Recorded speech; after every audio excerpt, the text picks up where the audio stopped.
So we want to go to SEC report, and this is where all the filings and all the good stuff comes out. I guess these are just whatever just came out today. So this, you're gonna see all sorts of different things. These most of these are probably nothing, but there could be an earnings report mixed in here.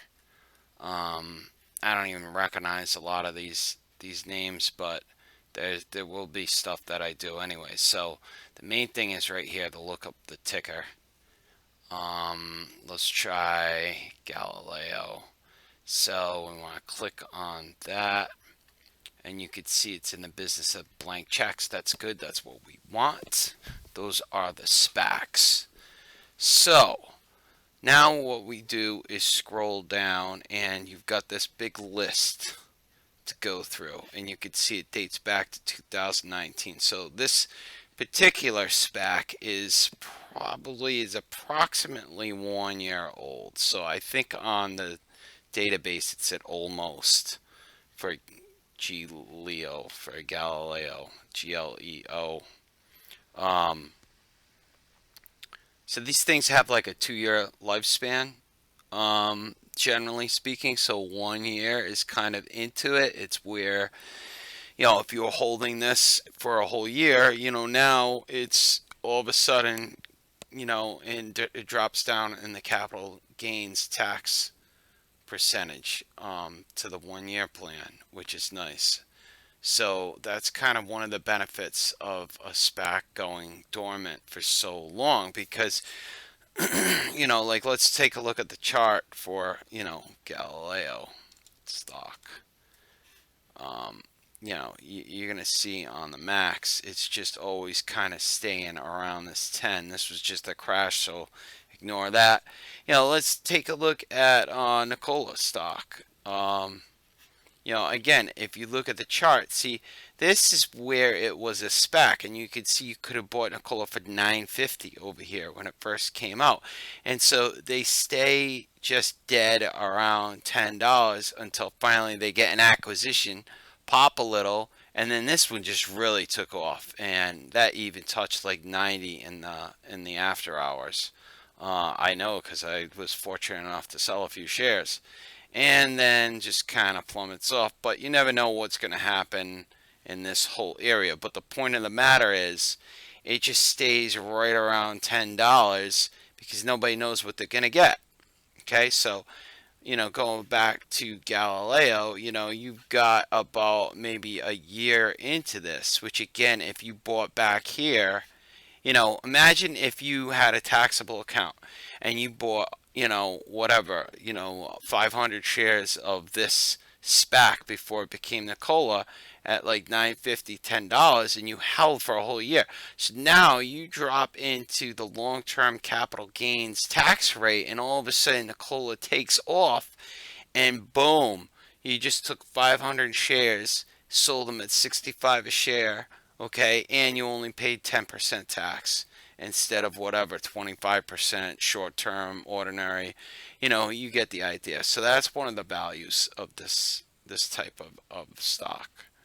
um, but I just want to get into what to look for as far as the database goes, man. So you've got um, you've got the main things are, this is where they probably started actually trading for Galileo. So the 8Ks, you see these a lot, and you'll see the 10Ks, which is the annual report. You'll see the 10Qs. So basically, you got 8Ks and 10Qs. So the 10Q is going to have your quarterly earnings figures in there. The 8K is going to be, it could be anything. It could be just if they made like an acquisition or something like that, it would be in an 8K. Or if they, made some kind of change to like the board of directors, they'll file an 8K.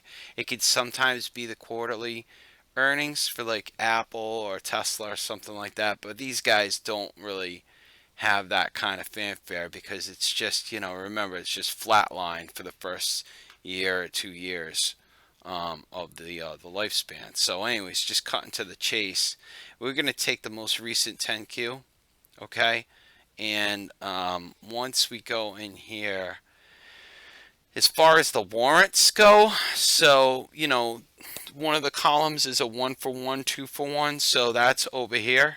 That's always going to be right here in the beginning. So here's your ticker, get a G Leo warrant, redeemable warrants, each warrant exercisable for one share at an exercise price of 11.50. Okay, so that's good. So it's always going to say 11.50, but it's not always going to say for one share. It sometimes says for one half of a share. And so that is the 2-for-1 deal, because you need two of these warrants just to get one share. Whereas with this particular one, all you need is just one warrant. Okay, another thing to note is that these units each consist of one ordinary share and one warrant. So I would put that in the notes field, because the unit has one share and one warrant did not always like that. So that means there's just as many warrants as there are shares. So we'll get to that in a little bit. But, just to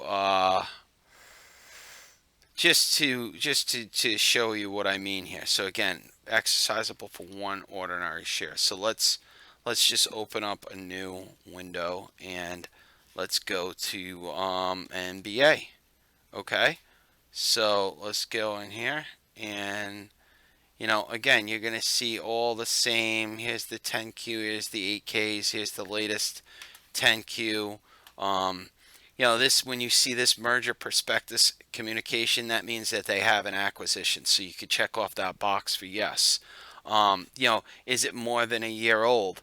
Well, in this case, yeah, we could see that it's, yeah, I'd call that more than a year old. It's slightly more than a year old. See, I don't know exactly where it started trading, but it was somewhere in this range. But I'd give that a year. I maybe refer to the chart itself. Anyways. So, just to compare, if we go into the quarterly report, you could see that, in this case, well, you see now in this case, they didn't put it, they just wrote the warrants. So what we have to do is go Control F, warrant, and then just go through this until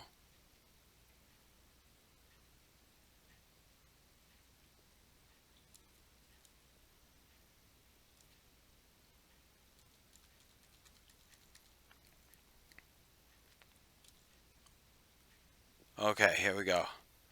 Yeah. Each warrant entitles the holder to purchase one half share of ordinary shares at a price of 11.50. That's why those NBA warrants were only going for, like, they were maxing out at $3, because you need two of them plus the 11.50 to get one share. So that would be what, six, and then 11.50 is 17.50. So that kind of puts you on par with where NBA's stock price was, and has been the last few days. So, that's what you want to look for. I'll just do one more here, that I know should say right in here's the 10Q.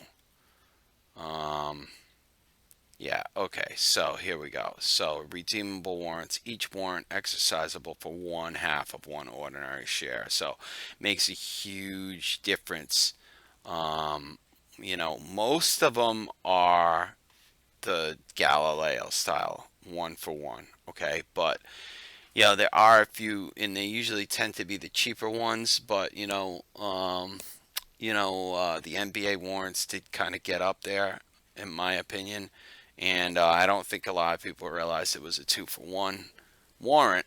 And then they kind of caught on to it, and I think it just kind of stuck around between $2 and $3. So that's what you look for as far as the 2-for-1, 1-for-1. They're almost always 1-for-1, but sometimes they aren't. And you want to know if you're dumping some money into this. So, this basically, the key takeaway is going to be what's held in the trust account, because this is what this is what's left for either the shareholders, if they just fall apart and just terminate the deal, they'll give this money back to all the shareholders. But this is supposed to be used for their target acquisition. So in the case of Nikola, the SPAC that got Nikola gave them all of the assets in the trust account. So you want to see what's in here to see what you're working with. Like this is not a huge SPAC. This is 140 million in the trust account, which I mean, the thing is you never know what they're going to get. But, they're kind of working around that. That's sort of what they're working with to give you an idea that they're not going to get anything massive, but they might get something for like what that's worth, like maybe 500 million for example. So it all depends on that merger news. Anyways, this is your key next piece right here: description of organization, business operations. So it's going to tell you right here, this line was formed for the purpose of entering a merger and just to buy another business combination. So that's standard. This is the key sentence. The company is not limited to a particular industry or geographic region for purposes of consummating a business combination. So in this case, they give me an NA because there's no available information on what they're looking for, and then you're pretty much done. I mean, these things go on forever, but as far as that database goes, that's how you find the information.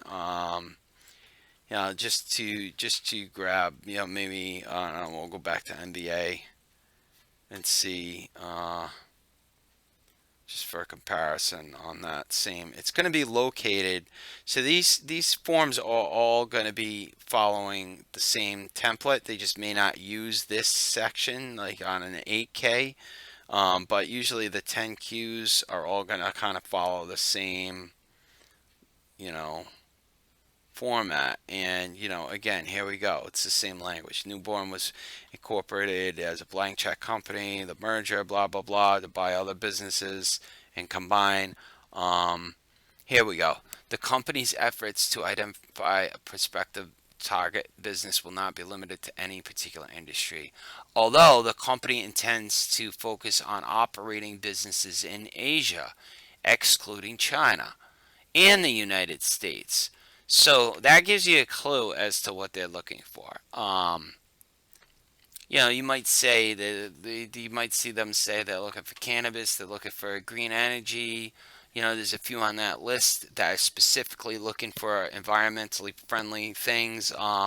You never know, but part of going through that database is to get the data to find out what to look for, because I want to go for, there's like two or three that I have earmarked for like a green energy style. Maybe they go electric vehicle. I don't know, but under Biden, they should do well. So that's the idea. And then you just park the money there on that particular common, or you can get the warrant and just hang out. But the warrant, you can't just set it and forget it. But we'll get to that in maybe a future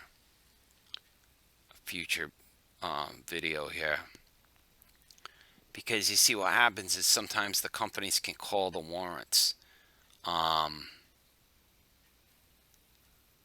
and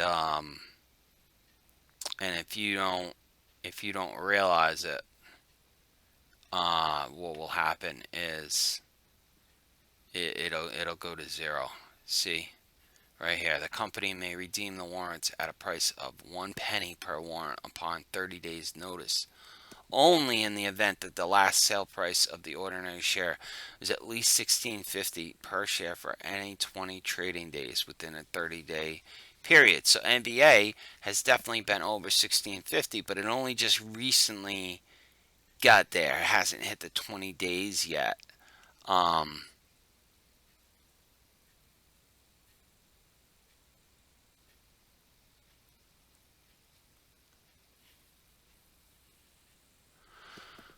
there's some other.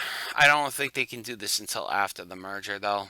I don't really see these get called before that. I don't know. Some of this language just gets really downright weird, and it's not always the same, but it's usually based on the same outline and template. From 10Q to 10Q from 8K to 8K. So Yeah, hopefully that wasn't confusing as hell. And instead was informative. You may have to go back and just watch this and listen to me talk again for a little bit to get it to sink in. But this is a key component. This is where my investing really took off once I started to learn how to read through these things and get a sense of what's going on. And this is not a lot of cash in the trust account, but obviously for NBA it didn't matter because they still got new, and the stock price doubled up to $20, and even higher in some cases after hours. So you just never know with these things what they're gonna get. I've seen some as high as a billion. Bill Ackman has one that's 4 billion. Sometimes they're 500,000. It all depends, man. But one way or another, it's going to be in that 10Q.